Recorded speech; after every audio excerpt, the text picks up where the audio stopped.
আমি কি করিলাম এই দুনিয়ায় আসিয়া, চিন্তা করে দেখি রে মন ভাবিয়া। আমি কি করিলাম এই দুনিয়ায় আসিয়া, চিন্তা করে দেখি রে মন ভাবিয়া। দুনিয়াদারির মহব্বতে পড়িয়া আল্লাহ রাসূল সবই গেলাম ভুলিয়া। আমি কি করিলাম এই দুনিয়ায় আসিয়া,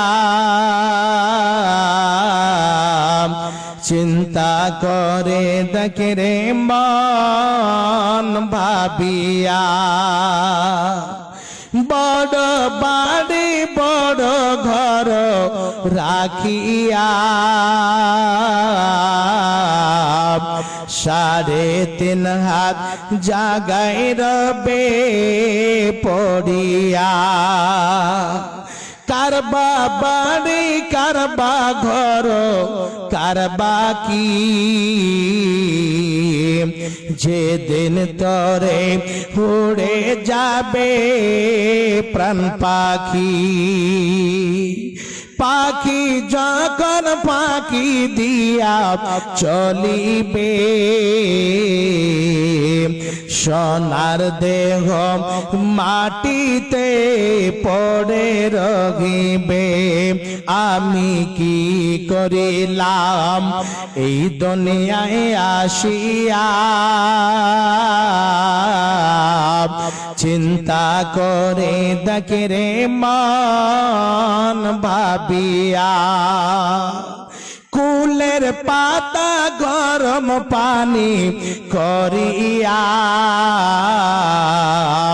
সুন্দর করে দেবে তোমায় গোসল করায়া। বাজার থেকে সাদা কাফন আনিয়া, দুলহার মতো দিবে তোমায় সাজায়া। আমি কি করিলাম এই দুনিয়ায় আসিয়া, চিন্তা করে দেখে রে মন ভাবিয়া। এ মা আমার, এই যে আপনারা এখানে বর্ডার কেন করে দিয়েছে? আপনাদের বলছে ডান দিকে ফাঁকা জায়গা পড়ে আছে, বুঝতে পারছেন না, দেখতে পাচ্ছেন না? আশ্চর্য কথা।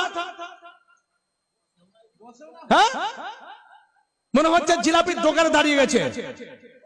বলছেন ডান দিকে ফাঁকা জায়গা পড়ে আছে। মা বোন, দেখতে তো পাচ্ছেন, না হলে আগা দিক দিয়ে এসে এদিকে বসেন, আমার বাম দিকে ফাঁকা জায়গা পড়ে আছে। আপনাদের তো বারবার বলছি যে ডান দিক দিয়ে, ওই যে গেটের ডান দিক দিয়ে, ভিতর দিয়ে এই দিক দিয়ে আসেন, অনেক জায়গা পড়ে আছে। ভলেন্টিয়ার যারা আছেন ছাত্রীদের আমি বলছি যে এদেরকে সুন্দরভাবে বলেন বসার জন্য জায়গাটা দেখিয়ে দেন। তো বলছিলাম খাস করে শর্ট করে আমি বলছি যে মা সীতার কথা যখন বাবাকে গিয়ে বলছে, বাবা আপনার বাড়িতে থাকে, আপনার বাড়িতে এরকম ভাবে সমস্ত জিনিসের ব্যবস্থা আপনি রেখেছেন, কিন্তু আব্বা আপনাকে আল্লাহ বলে শুরু করে না আর আল্লাহ বলে মানে না, সেই জনম আপনাকে ছেড়ে অন্য প্রভুকে মানছে। সেই নিজের মুখ থেকে বলছে যে আমি সেই প্রভুকে স্মরণ করি যে প্রভুগুলো তোমার বাবার এবং তোমার আমার সারা বিশ্বের প্রভু, যিনি সারা পৃথিবীকে সৃষ্টি করেছেন, সেই প্রভুকে আমি স্মরণ করি। যখনই শুনেছে ফেরাউন বলছে তাড়াতাড়ি করে সে মেয়েটিকে ডেকে নিয়ে এসো, ডেকে নিয়ে আসা গেল। ডাকার পরে বলছে, হে মেয়ে তুমি শোনো, তুমি যেন আমাকে ছেড়ে অন্য কাউকে আল্লাহ বলে স্মরণ করছ, তার ইবাদত বান্দেগি করছ। বলছে, জি হ্যাঁ, আমি সেই আল্লাহকে স্মরণ করি যিনি হচ্ছেন আপনার প্রভু, আমার প্রভু, আমি সে আল্লাহকে স্মরণ করি। সঙ্গে সঙ্গে ফিরাউন বলছে, মাসিদা তুমি শুনে নাও, আমি তোমাকে বলতে চাই, তুমি যদি আমাকে খোদা বলে না মানো, আমাকে যদি আল্লাহ বলে মেনে না নাও, যদি তুমি যে প্রভুকে ডাকছো যদি প্রভুকে ছেড়ে না দাও, আমি সব থেকে কঠোর শাস্তি দেব। হে মা আমার, বোন আমার, সঙ্গে সঙ্গে মাসিদা বলছে, বাদশা নামদার, আপনার যা ইচ্ছা তাই করতে পারেন, আপনার বাড়িতে আমি থাকি, আপনি যা ইচ্ছা সেই মতো আমাকে শাস্তি দিতে পারেন, আমার জীবন চলে যাবে, কিন্তু আমার মতো মেয়ে আল্লাহকে ছেড়ে দেবে না। সেই সময় সঙ্গে সঙ্গে কি করা হলো, সেই মেয়েটিকে মাসিদাকে 4 হাত বেঁধে এইরকম ভাবে ফেলে দেওয়া হলো। এবং দুনিয়ার মধ্যে যত রকমের শাস্তি হয়, খোঁড়া বর্ষানো হয় এবং সাপ বিচ্ছু ছিঁড়ে দিয়ে অনেক রকমের নানা প্রকারের শাস্তি দেওয়া হলো। শাস্তি দিয়ে যাচ্ছে, আবার মধ্যে মধ্যে জিজ্ঞেস করছে, হে মাসিদা তুমি বলো, তুমি যদি আমাকে খোদা বলে মেনে নাও, তুমি যদি তোমার প্রভুকে ছেড়ে দাও, অবশ্যই আমি তোমাকে ছেড়ে দেব, আর কোন রকমের শাস্তি দেব না। মাসিদা বলছে, বাচ্চা নামদার মাস কি মাস, বছরের বছর যদি আমার প্রতি এরকম অত্যাচার চালিয়ে যান, তবু আমি রাজি আছি, কিন্তু আমি আপনাকে আল্লাহ বলে স্মরণ করব না। আমার হচ্ছে যিনি আল্লাহ, যিনি হচ্ছেন আপনার প্রভু, আমার প্রভু, সারা বিশ্বের প্রভু, এইরকম বলে হে মা আমার, ফেরাউন আবার রাস্তা কি নিচ্ছে। এইরকম করে বলছে মাসিদাকে, মাসিদা শোনো, তোমার কাছে 1 নয় 2 নয় 5খানা ছেলে রয়েছে, তুমি যদি আমাকে খোদা বলে স্মরণ না করো, তোমার 5খানা ছেলেকে এক এক করে দুনিয়া থেকে বিদায় করে দেওয়া হবে। মাসিদা বলছে, বাচ্চা নামদার, আপনার বাড়িতে আমি থাকি, আমার এরকম ব্যবস্থা, এমন আমার কোন রকমের অবস্থা নাই, আপনার বাড়িতে আমি বান্দি হিসাবে থাকি, আপনার বাড়িতে আমি এইরকম অবস্থায় আছি, আপনি যা ইচ্ছা তাই করতে পারেন, আমি বাধা দিতে পারবো না। আমার ছেলেদেরকে যদি আপনি নিয়ে টুকরো টুকরো করে মেরে দেন, আমি তবু ইসলামকে ছেড়ে দেব না, আমি আল্লাহকে ছেড়ে দেব না। এই কথা বলছেন বারবার। ফিরাউন সেই জায়গাতে এমন ভাবে এক জায়গাতে লোককে জমা করে আগুন ধরা হলো এবং বিরাট একটা কড়াই নিয়ে আসা হলো। কড়াই নিয়ে আসার পরে সে কড়ার মধ্যে তেল দিয়ে তেলগুলোকে টকবক করে ফুটিয়ে ফুটন্ত তেলের মধ্যে সেই জায়গাতে মাসিদাকে বলছে, মাসিদা শুনে নাও, এখনো তোমার সময় আছে, যদি তুমি ফিরে না আসো, যদি আমাকে আল্লাহ বলে স্মরণ না করো, এই তেলের মধ্যে তোমার ছেলেগুলোকে এক এক করে তেলে ছেড়ে দিয়ে মাছ ভাজা করে ভেজে দেওয়া হবে। এইরকম কথা বলছে। মাসিদা বলছে, বাচ্চা নামদার, আপনার যা ইচ্ছা তাই করেন, আমি বাধা দিতে পারি না, কেন আমার শক্তি নাই, আপনার সঙ্গে আমি এইরকম ভাবে লড়াই ঝগড়া করতে পারি না, আপনি যা ইচ্ছা তাই করেন। সঙ্গে সঙ্গে একজন ছেলেকে ওই কড়ার মধ্যে ফুটন্ত তেলের মধ্যে ছেড়ে দেওয়া হলো। হে মা আমার, সেই ফুটন্ত তেলের মধ্যে যখনই ছেলেটাকে ফেলেছে, মা এইরকম ভাবে চোখ দিয়ে পানি ঝরছে, কান্না করছে। আবার বলছে একটা ছেলেকে তেলের মধ্যে ছেড়ে দেওয়া হলো, ছেলেটি দুনিয়া ছেড়ে চলে গেল। আবার বলছে মাসিদা তুই আমার ধর্ম কবুল করে নে, আমাকে আল্লাহ বলে মেনে নে, ছেড়ে দেব। বলছে না না না, আপনি যদি আমারও জীবনটা শেষ করে দেন আমি প্রস্তুত আছি। আবার দ্বিতীয় ছেলেটাকে মারা গেল। এইরকম করে করে একখানা সন্তান, যে সন্তান খানা ছিল 6 মাসের, দুধ পান করত, কোলে আছে, তাছাড়া 4খানা ছেলেকে এক এক করে তেলের মধ্যে ছেড়ে দুনিয়া থেকে বিদায় করে দেওয়া হলো। হে মা আমার, হে বোন আমার, একটা ছেলেকে কোলায় নিয়ে মেয়ে দাঁড় হয়ে আছে, চোখ দিয়ে পানি ঝরছে, আল্লাহকে স্মরণ করছে। আল্লাহ এমন বিপদ আমার সামনে এসেছে, হে মা আমার, এত কঠোর শাস্তি দেওয়া সত্ত্বেও আল্লাহকে ছেড়ে দেননি, আল্লাহর কোরআনকে ছেড়ে দেননি। দেখুন শেষ পর্যন্ত মেয়েটি যে কান্না করছে, ছোট বাচ্চাটি মাকে বলছে, জুবান করে বলছে, মা তুমি কান্না কেন করছো? শোনো, তোমাকে কান্না করতে হবে না, তুমি কান্না করো না।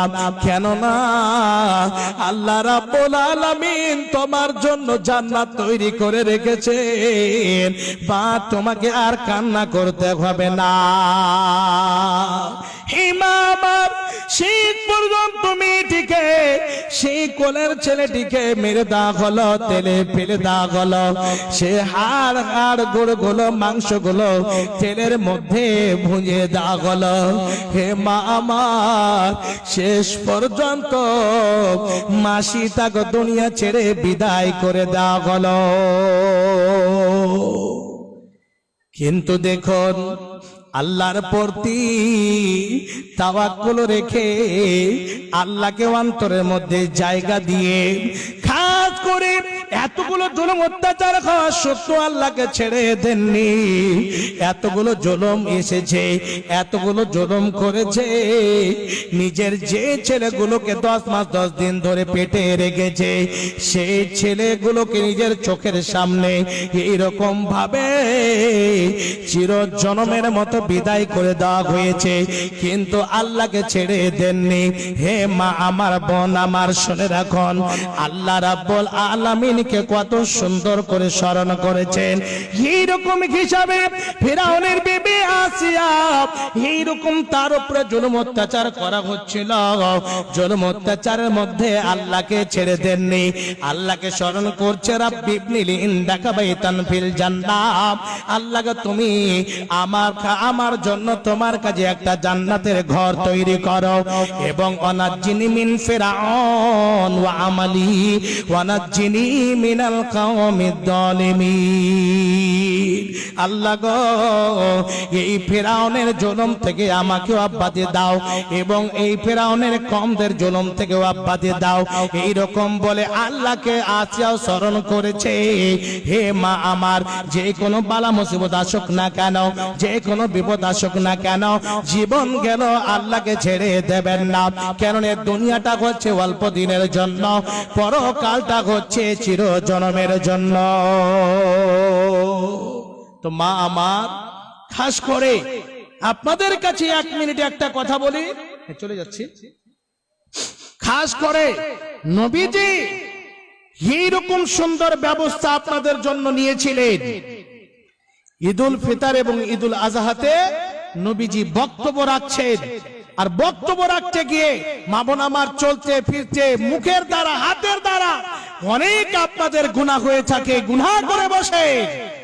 একটা অফার আপনাদের কাছে আমি বলছি, অফারটা পরকালে জান্নাত অবশ্যই পাবে। অফার হলো, বিশ্বনবী বলছেন, হে মেয়েরা তোমরা শোনো, আমি যখন জান্নাতের গেটে গেলাম, জান্নাত দেখার জন্য, দেখলাম মেয়ে জাতি বেশিরভাগ জান্নাতের মধ্যে যখন গেলাম, তো এইরকম ভাবে গরিব মিসকিনেরা জান্নাতের মধ্যে যাচ্ছে, যারা দরিদ্র অবস্থার মানুষ তারা যাচ্ছে। কিন্তু জাহান্নামের গেটে যখন গেলাম তখন দেখলাম মেয়ে জাতি দল দল হয়ে বেশিরভাগ জাহান্নামে যাচ্ছে। তবে অনেক প্রশ্ন উত্তর হয়েছিল, সেদিকে যাচ্ছি না। তবে নবীজি বললেন, শোনো, তোমাদের মধ্যে অনেক কিছু ঘাটতি আছে, তবে যদি তোমরা দান সাদকা করো, নবীজি বলছেন, ইয়া মাশারান নিসা তাসাদদাকনা ফাইন উরিদুকুন্না আকসার আহলিন নার, হে মেয়েরা, তোমরা যদি বেশি বেশি করে দান সাদকা করো, তাহলে তোমাদের ঘাটতি নেকিগুলো পূর্ণ হয়ে যাবে। এবং আমি দেখলাম তোমাদের বেশিরভাগ মেয়ে জাতি জাহান্নামে। হে মা আমার, হে বোন আমার, বছরে একদিন আপনারা এরকম সুযোগ পান, এই মাদ্রাসাতে আপনারা, এই মাদ্রাসার প্রাইচিটের মধ্যে, ক্যাম্পাসের মধ্যে আপনারা সুন্দরভাবে বসে কোরআন হাদিসের আলোচনা শুনছেন, এই যে সুযোগটা পেয়েছেন, অবশ্যই এক বছর পরে সামনে বছর কে পাবেন কে পাবেন না বলার সীমা নাই। তবে আপনাদের এইরকম হিসাবে সেই যুগে মেয়েরা যখনই নবীজি হাদিসটা শোনালেন, যখনই বললেন বেলালকে, বলেন বেলাল তুমি চাদরটা নিয়ে যাও, চাদর নিয়ে যাওয়া হলো। মেয়েরা হাতের নাকের যতগুলো গয়নাগাটি ছিল, টাকা পয়সা ছিল, যা কিছু দান দেওয়ার বস্তু ছিল, সমস্ত জিনিস চাদর দিয়ে, চাদরটা এত বড় পুটলি করে দিয়েছে, পা থেকে মাথা পর্যন্ত সোনা চাঁদি হীরা মণি মুক্তা, টাকা পয়সা, দেরাম দেনার দিরহাম, যত যা কিছু ছিল দেওয়ার মতো সব কিছু দিয়েছেন চাদরের মধ্যে। মা আমার, আপনাদের কাছে আমি বলতে চাই, এখানে আমি 5 থেকে 10 মিনিট আপনাদের কাছে আমি আছি, তবে প্রাণ